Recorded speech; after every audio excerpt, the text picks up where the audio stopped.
পাটা চিকেন মশলা ফ্রাই একবার বানিয়ে খাওয়ার পর আমি আছি মহাবিপদে।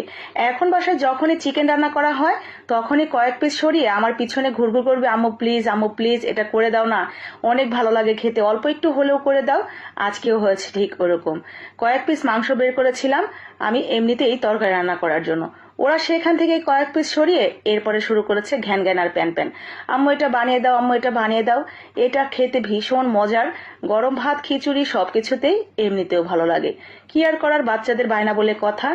যত ঝামেলাই হোক আর যত কষ্টই হোক, বা আমার করতে ইচ্ছে না করলেও করতে হয়, কারণ ওদের মুখের হাসি আমার সমস্ত কষ্ট কিন্তু ভুলিয়ে দেয়।